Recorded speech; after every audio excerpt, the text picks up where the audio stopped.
Well, I guess you could say the roof rack we built for the truck was kind of a waste of time. I really wanted a roof rack and I really wanted it to look good, but it just didn't. I don't know if it was the lights or the style. I really like the shroud on it with a Toyota cut out of it, but I don't know, it just doesn't look good. So I decided we're gonna take the roof rack off, we're taking the lights off, we got the wiring out, we're all done with that. So we need to go drive this thing now. We finally got some good weather. It has been sitting behind the shop for like 3 months now, just waiting for a good day to go drive it. So we got it busted out. We're gonna go drive this thing. Honestly, I got about 5 miles on this whole truck and motor and everything. So we really need to break this thing in, get it warmed up, get it broken, get some miles on it, change the oil, and just, I wanna get this thing completely broken in and just see how it runs. I've never even laid into it. I don't even know. Obviously it's not gonna be fast, but with all that head work we did to it, I'm hoping this thing is a little bit fun to drive at least. So let's go break it in, let's go drive it, let's see how it does.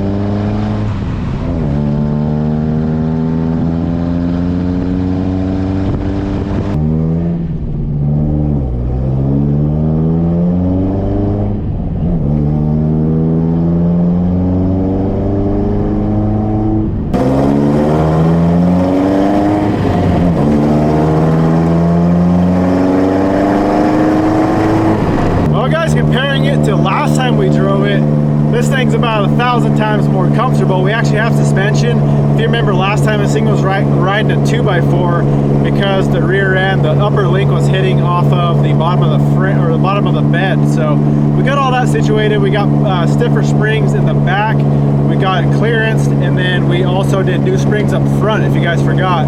This thing rides really good. I haven't hit any really big bumps. It is still pretty close in the back to the frame, but just cruising around on a decently, I mean, these roads are pretty bumpy, but it drives pretty smooth, really. Now there is a lean spot right off, just barely tapping into the throttle. There is a lean spot and it kind of bogs out. So this thing definitely needs some tuning, but all in all, it doesn't run half bad. It's staying, I got temperature, and doesn't run half bad.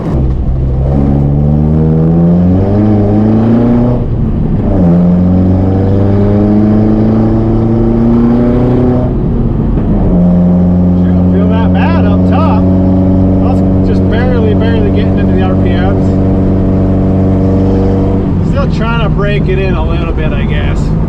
Probably shouldn't be too mean on it for the first 100 miles at least, I guess.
probably noticed the backfiring on deceleration, and then also after I turn the truck off, I get a backfire out of the exhaust, kind of a little whoop. I think both of those kind of point to an exhaust leak. Now, I can't really hear an exhaust leak. The exhaust is pretty loud, so maybe that's just covering it up. But I think the little ball flange on this header is leaking. So I'm gonna pull the header off. I don't have access to the lift. I could push the FJ out, but I'm hoping to get that without pulling that thing out, because it's gotta get the tractor out, push it back in. It's kind of a pain in the butt. So I'm gonna pull the header off, make sure the gasket between the header and the head is good. That's kind of a cheap gasket, so I may run to the parts store, see if I can find a better one for that. And then I really do think where the leak is coming from is from that little ball. It's like a ball flange, but when I put it together, I kind of noticed it was a little wonky. So let's pull it apart and see what's going on.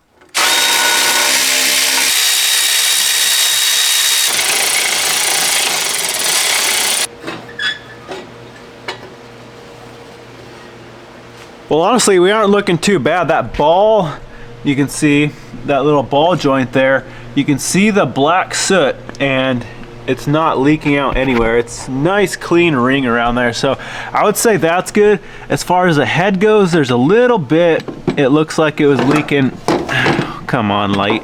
It looks like it was leaking kind of down into here a little bit. You can see some soot along the bottom and to that hole, and you can see it on the gasket as well.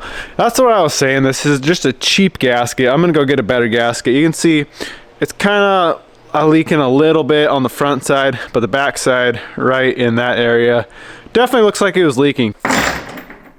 Well, we got new bolts at the parts store. All they had was the same style gasket, so I'm not going to bother replacing this one with a new one. It'd probably do the same thing. I'm really hoping that it was just the bolts being loose or the nuts being loose, just because I never tightened them up after kind of a couple heat cycles. So I'm going to go through, make sure these are tight.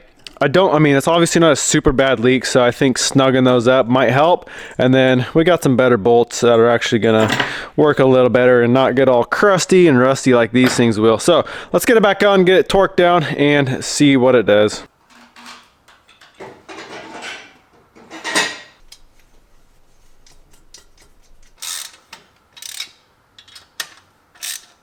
So I don't know what I did that was so dramatic.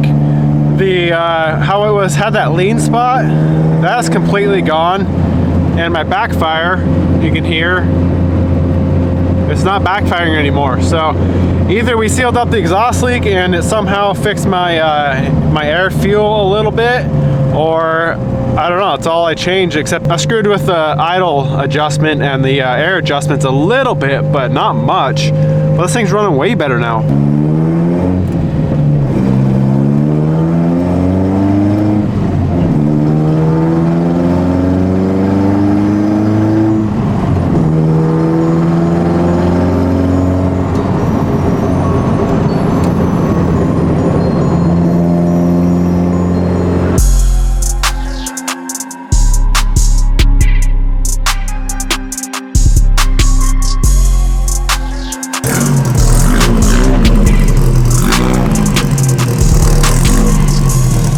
Well, we seem to have sprung a leak. We got fuel. You can see the puddle there. We got fuel dripping off of the top of the fuel tank. So I think it's that line that goes from the fuel tank to the filter. I'm gonna pull that off and see what is going on.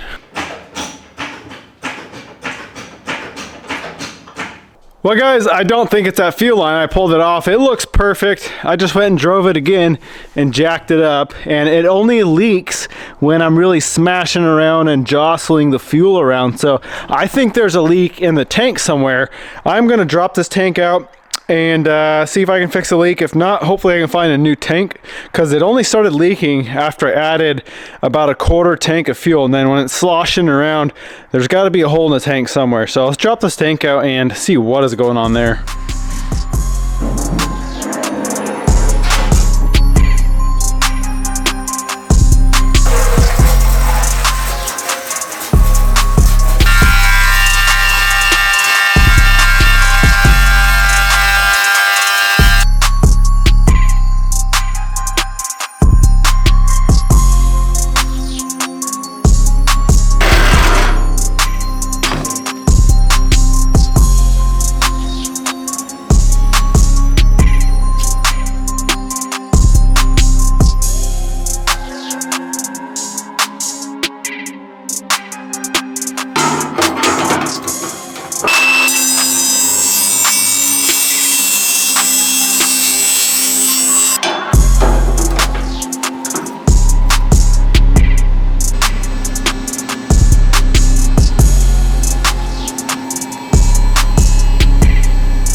All right, second time around, we got it. So what happened was, I think, so this is double seamed right here where the two halves come together. I think I cut into that double seam and it was leaking out of the bottom. There's also a little, another plate on the bottom for support for the mounting, and it was coming out between there. So I ground that completely out and I just filled the entire thing up with weld. We got it filled up with water. You can see all the way up to here. And it's been like 5 minutes. I haven't seen a drip yet, so I think we're good. We're gonna throw a little paint on this thing, make sure the entire inside of the tank is completely clean of metal shavings and all that, and then we'll throw her back in.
Well, I'm in a bit of a pickle with the state. So I went to register the truck, transfer the title and everything, and apparently this thing is recorded in the state system as a 71. My title says it's a 77, all the VINs match, everything matches, but for some reason, it must have been a typo years ago. It shows as a 71 in their system, and they won't let me register it without getting this thing inspected. So they're making it a huge pain in my ass, but gotta do it. So the place I gotta go is like an hour away. I really don't feel like driving the truck there just because I have like very, very little time on it. And I just rather just trailer it there just to make sure everything's good. So we got it hooked up. We got it hooked up to the truck, the Tacoma. We're taking this thing. This truck is so light that the Tacoma should be able to handle it no problem. So we're gonna run down there and get this thing inspected. Literally all they have to do is open the door, look at the sticker on the jam and say, yeah, it says 77 and the right VIN, and then I go away. So it's kind of a pain in the ass, but it is what it is. So we'll get down there, then we gotta license it, and then we can actually start driving this thing.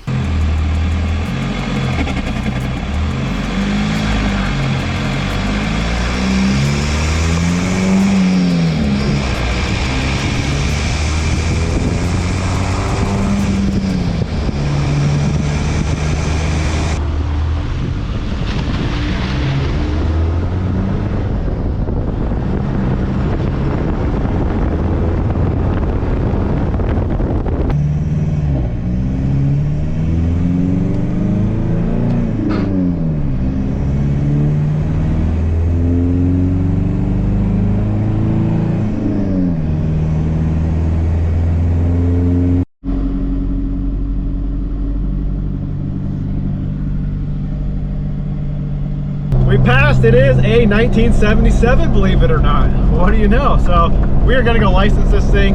Hopefully everything goes smoothly there.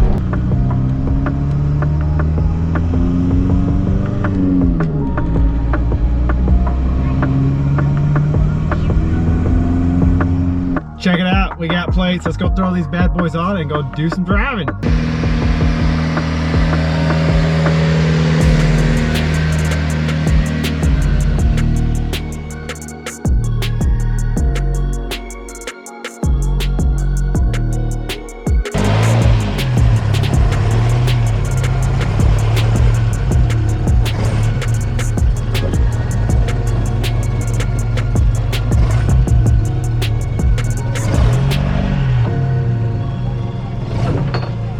Well, we made it home. We are licensed, we got plates, we are good to go. This truck has been running a lot better after a couple little adjustments. I advanced the timing a little bit to like 30, I believe 32 degrees total timing, and that seemed to help out. And then just adjusting those carburetors a little bit. Now that cured the backfiring. on deceleration, but I'm also having a little bit of like spitting and backfiring out of the carbs. I don't know what is causing that. A lot of people say timing that's too retarded will cause that, which I advanced it more and that still isn't doing anything, but it's only one carb, I believe. So I might have to tear into the carbs a little bit. Maybe I got a little bit of an intake leak or something is going on with that. But other than that, it's running really good. I'm really happy with it. We need to get this thing broken, like I said. So I'm gonna do some driving.